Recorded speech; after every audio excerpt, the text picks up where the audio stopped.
Have you ever watched a kingdom burn while you were too weak to hold a bucket of water? The silence of the VIP suite in the St. Jude Medical Center was not peaceful. It was heavy, suffocating, and thick with the impending collapse of an empire that had taken 30 years to build. Rain lashed against the reinforced glass of the penthouse window, blurring the city lights of Seoul into streaks of gray and weeping neon, a visual echo of the chaos currently tearing through the invisible digital veins of the underworld. In the center of the room, amidst the rhythmic indifference of heart monitors and the sterile scent of antiseptic, lay Jae-sung, a man whose name alone usually commanded armies, silenced prosecutors, and moved markets. But tonight, Jae-sung was not a king. He was a patient, bound by wires, his body betraying him just as his digital fortress began to crumble.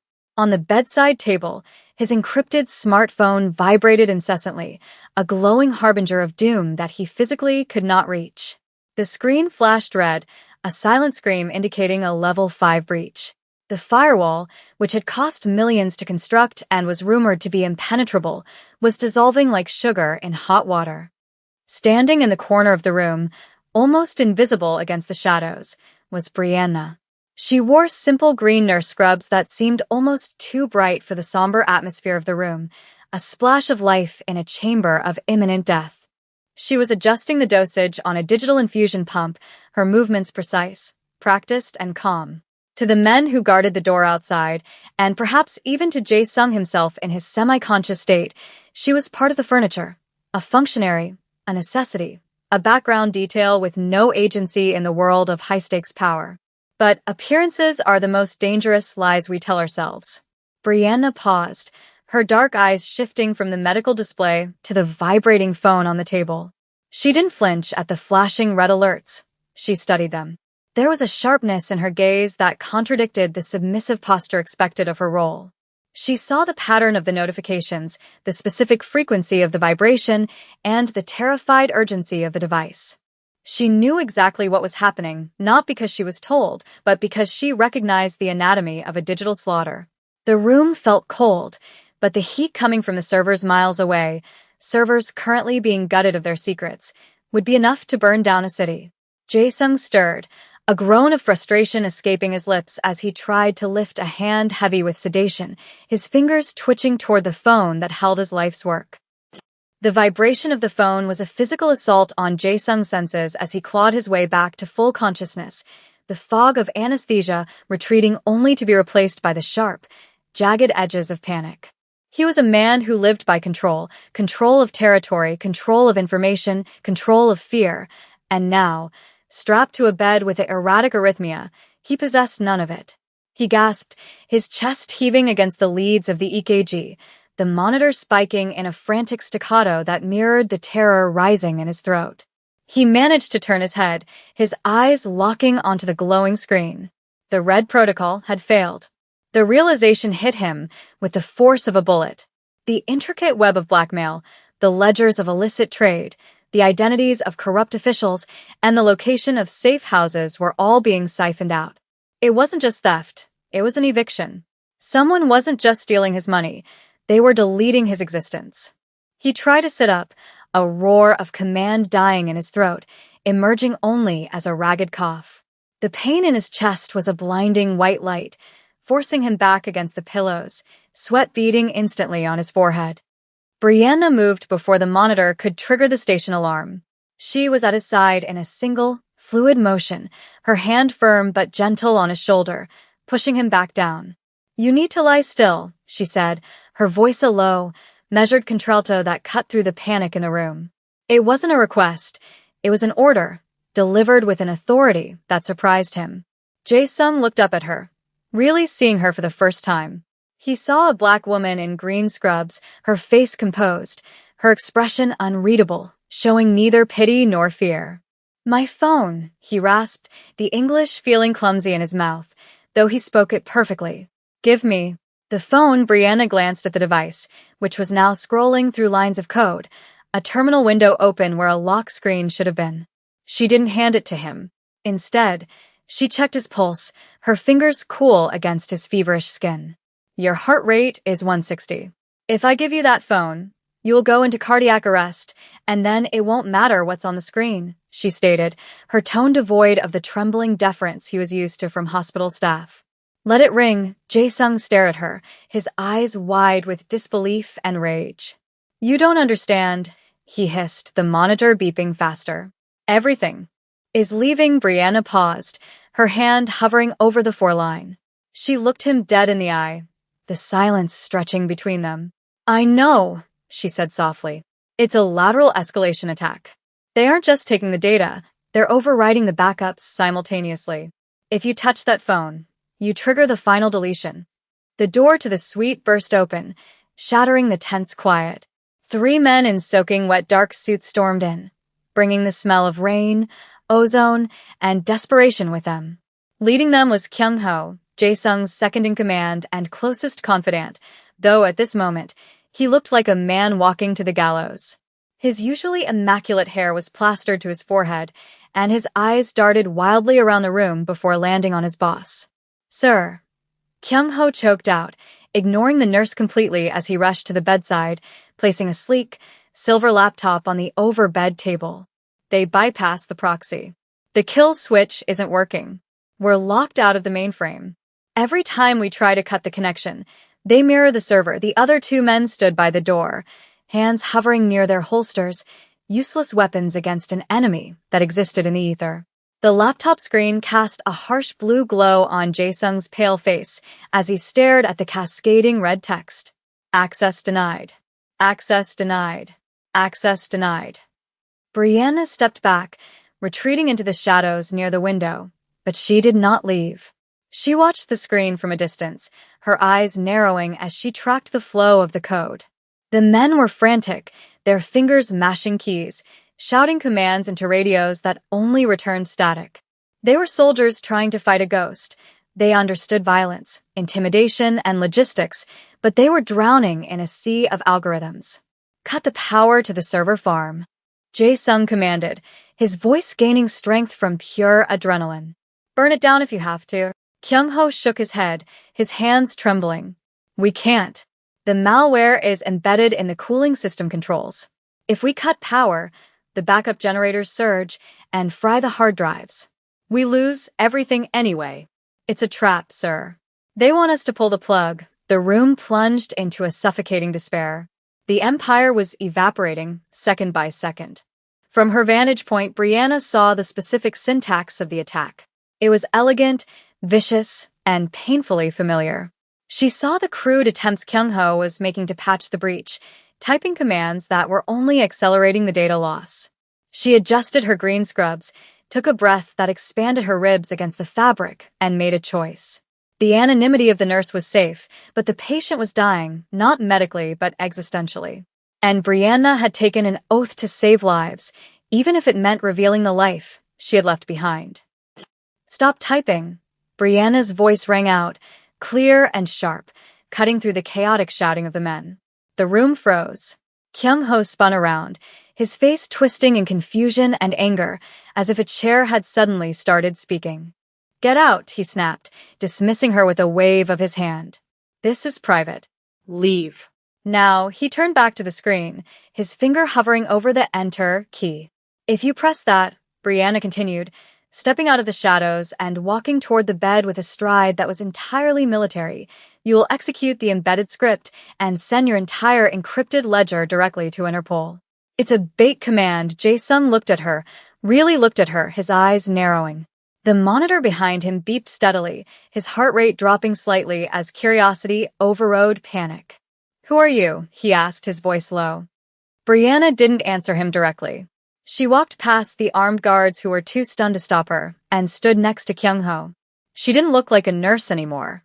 The set of her jaw, the intensity of her focus, the way she assessed the screen, it was the posture of a predator entering familiar hunting grounds. I'm the person telling you that you are bleeding out, she said, looking down at the laptop. And he is using a tourniquet around your neck. She gestured to Kyung-ho's hands. You're trying to firewall the external ports. The attack isn't coming from outside. It's tunneling through your own VPN. Every time you block a port, you open 2 more for the intruder. Kyung-ho bristled, his pride wounded, but he hesitated. He looked at Jae-sung for command. The boss looked at the woman in the green scrubs, a woman he had ignored for 3 days, a woman whose name he didn't know. He saw the intelligence burning in her eyes, a sharp contrast to the panic in his men's. He saw a gamble. And Jae-sung was a gambling man. Let her see, Jae-sung ordered, the command weak but absolute. Kyung-ho stepped back, stunned, relinquishing the machine. Brianna didn't sit. She stood over the laptop, her fingers hovering for a split second over the keys, a pianist preparing for a concerto. The sound of typing that followed was different. It wasn't the frantic, heavy-handed smashing that Kyung-ho had produced. It was a rapid, rhythmic, fluid cascade of sound, the sound of water rushing over stones. Brianna's fingers flew across the keyboard, her eyes darting across the multiple windows she threw open. Terminal access. Rerouting through the subnet. Isolating the ghost protocol, she muttered, mostly to herself, her voice dropping into a register of pure focus. On the screen, the wall of red text hesitated. The scrolling slowed. He's good, she said, her voice tight. He's using a hydro worm. Cut one head, 2 grow back. So we don't cut the head. We starve the body. She typed a complex string of command lines, her hands a blur of motion. The pain in his chest seemed to recede, replaced by the awe of watching a master at work. He realized, with a jolt of shock, that the woman saving his life wasn't the surgeon who had operated on his heart, but the nurse who was currently rewriting the architecture of his digital defense. You're not a nurse, he whispered, the realization dawning on him. Brianna didn't look up, her eyes reflecting the blue light of the screen, the green of her scrubs now looking like camouflage in this digital jungle. I am a nurse, she corrected, executing a command that caused the screen to flash white, then settle into a stable amber glow. But before I fixed bodies, I broke systems. 6 years in Cyber Command. Intelligence Division. She hit the final key with a definitive snap. The red alerts vanished. The scrolling stopped. The room fell into a stunned, absolute silence. The bleed has stopped, she said, straightening up and finally exhaling, the tension leaving her shoulders. She turned to face Jae-sung, her expression softening back into professional detachment. But they're still inside the perimeter. I bought you 20 minutes. That's it. 20 minutes was a lifetime in the world of high-frequency trading, but in the underworld, it was merely a countdown to an execution. The silence in the hospital suite had shattered, replaced by the frantic, controlled chaos of an evacuation. Jae-sung, a man who had been knocking on death's door moments prior, was now ripping sensors from his chest with a grim determination that defied medical logic. The adhesive pads tore away from his skin, leaving angry red welts, but the pain seemed to ground him, pulling him out of the narcotic haze and back into the sharp, jagged reality of survival. We leave, he commanded, his voice raspy but infused with the iron will that had built his syndicate. Kyung-ho was already shouting into his earpiece, coordinating the extraction, his eyes darting to the windows as if expecting a sniper's bullet to shatter the glass at any second. Brianna stood amidst the whirlwind, her green scrubs starkly out of place among the dark, tailored suits of the guards who flooded the room. She wasn't cowering, she was calculating. She watched Jae-sung stumble as his feet hit the floor, his knees buckling under the weight of his own ambition. Without a word, she moved into his space, not as a subordinate, but as a crutch, wedging her shoulder under his arm to bear his weight. If you walk out of here, you risk a thrombus detachment, she stated flatly, her voice cutting through the noise. But if you stay, you lose everything. I assume you've made your choice. Jae-sung looked down at her, sweat beading on his pale forehead, his eyes dark with pain and adrenaline. The car, he gritted out. Get us to the tower. The journey from the sterile safety of St. Jude's to the armored interior of the waiting limousine was a blur of rain, flashing lights, and the metallic taste of fear. The city of Seoul wept around them, a deluge of water washing over the black sedan as it tore through the slick streets, the tires screaming in protest. Inside the car, the air was thick with tension. Jae-sung sat slumped against the leather, clutching his chest, while Brianna monitored his pulse with 2 fingers pressed against his carotid artery, her other hand gripping the handle above the door as the driver swerved to avoid a blockade. She was no longer just a nurse. She was the lifeline keeping the king alive long enough to reach his castle. The tower, Jae-sung's headquarters, was not merely a building. It was a fortress disguised as a skyscraper, a monolith of glass and steel that pierced the rainy night sky like a black needle. The limousine screeched into the underground garage, the sound echoing off the concrete walls like a dying scream. The transition from the chaotic streets to the subterranean bunker was jarring. Here, the air was cool, recycled, and smelled of ozone and oil. Guards with assault rifles stood at attention, their faces masked by shadows, as the entourage spilled out of the vehicle. Jae-sung pushed himself away from the car, straightening his spine with an agonizing effort. He refused to be carried into his own kingdom. He walked, haltingly, toward the private elevator, Brianna matching his pace, her eyes scanning the perimeter with the practiced paranoia of a veteran. The elevator ride was a silent ascent into the clouds, the numbers flickering upward as the pressure built in their ears. When the doors finally slid open, they revealed a sprawling command center that looked less like an office and more like the bridge of a warship. Walls of monitors bathed the room in a cold, blue light, displaying live feeds of shipping containers, stock tickers, and surveillance grids. But tonight, the screens were flashing with error messages, the digital rot spreading like gangrene across the displays. In the center of the room stood the main terminal, a sleek, isolated console that served as the brain of the operation. Kyung-ho rushed to it, typing furiously, but his face was a mask of defeat. "It's bypassing the air gap," he yelled, his voice cracking. "They're using the dormant accounts to escalate privileges." "Sir, there in the vault wasn't physical. It was the encrypted sector where the blackmail material, the leverage Jae-sung held over judges, politicians, and rivals, was stored. If that opened, the Korean underworld would implode, and Jae-sung would be buried in the rubble. Brianna didn't wait for permission. She walked past the stunned guards, past the trembling Kyung-ho, and shoved the rolling leather chair aside with her hip. She stood before the main terminal, her hands hovering over the backlit mechanical keyboard. The interface was sophisticated, a custom Unix-based kernel that would have baffled an average IT specialist, but Brianna looked at it with the familiarity of a painter viewing a canvas. "Get me a localized root shell," she ordered, not looking back. Kyung-ho stared at her, paralyzed by the audacity. "Who do you think you are commanding?" he snarled, stepping forward. "Do it." Jae-sung's voice cracked like a whip from the doorway, where he leaned heavily against the frame. "Give her the keys, Kyung-ho. Or I will bury you with the servers." The second-in-command flinched, the color draining from his face, and he hastily typed a string of administrative overrides before stepping back, hands raised in surrender. Brianna sat down, the green of her scrubs reflecting the cascading code on the massive screens. She cracked her knuckles, a human sound in a room of machines, and began to type. This was not the frantic pecking of a desperate man. It was the symphonic destruction of a barrier. She wasn't just blocking the attack. She was dissecting it. "This isn't a script, Kitty," she murmured, her eyes darting across 3 different monitors. "This is state-sponsored architecture.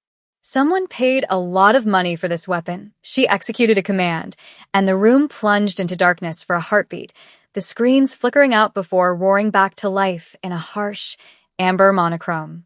"I've severed the external uplinks," she announced, her voice calm amidst the storm. "We are now trapped in here with them.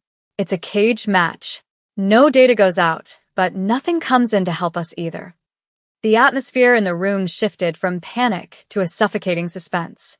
The only sound was the rhythmic clatter of the keyboard and the ragged breathing of Jae-sung, who had collapsed into a chair nearby, watching the woman in green dismantle his destruction. On the main screen, a digital map of the network appeared, showing the intruder as a pulsing red vein seeking to infect the core.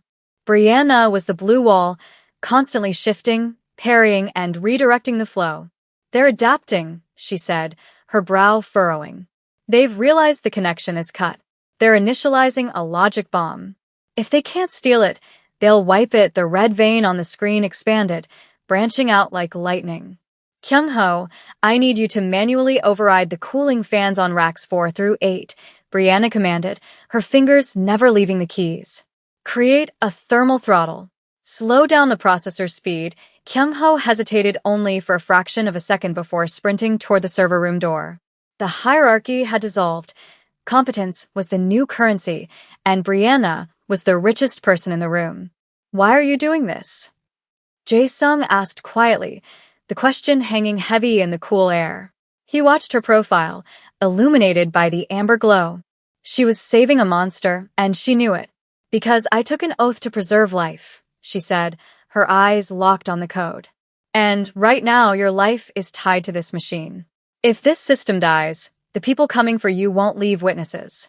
I'm not doing this for your empire, Jae-sung. I'm doing it because I don't want to die in a penthouse tonight. It was the truth, but not the whole truth. There was a thrill in her eyes, a spark of the old life she had buried under hospital linens. She missed the hunt. Suddenly, the screens turned a violet, washing red. A skull icon materialized in the center of the main display, mocking them. Protocol Omega initiated, a synthesized voice announced from the speakers. The room vibrated with the sound of the hard drives spinning up to maximum velocity, preparing to rewrite themselves into oblivion.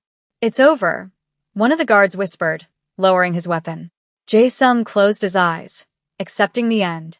He had flown too close to the sun, and now the wax was melting. But Brianna stopped typing. She didn't panic. She didn't scream. She simply leaned back in the chair and folded her arms. The silence that followed was louder than the alarms. What are you doing? Kyung-ho screamed, running back into the room, his suit jacket discarded. Fix it. Type something. Brianna turned her chair slowly to face them. A small, dry smile played on her lips, the first time she had smiled since the hospital. I don't need to type, she said softly. I didn't just build a wall, gentlemen. I built a mirror. She pointed to the screen. The red skull flickered, distorted, and then shattered. The text that began to scroll wasn't deletion logs. It was download data. Massive packets of information were flooding into Jae-sung's server, not out of it. When they initiated the wipe, they had to open a full duplex channel to verify the deletion command, Brianna explained, her voice the only steady thing in a world of vertigo. I inverted the handshake. Instead of accepting their kill command, I used their own tunnel to pull the root directory of the attacking terminal. She looked at Jae-sung, whose eyes were wide with comprehension. You aren't losing your data, boss. You're downloading theirs. You now own the hard drive of the man who tried to kill you. The room was stunned into a cathedral-like reverence. The red warning lights faded, replaced by the soothing, steady green of a system restore. The download bar hit 100%, and a file directory popped up on the main screen, names, bank accounts, GPS coordinates, chat logs. It was the entire operational history of the rival syndicate, the Viper tongues, laid bare for the taking. The hunter had become the prey in a matter of seconds. Jae-sung stared at the screen, the realization of his victory washing over him like a cold wave, numbing the pain in his chest. He looked at Brianna, who was standing up, stretching her back, the green scrubs rumpled but her dignity immaculate.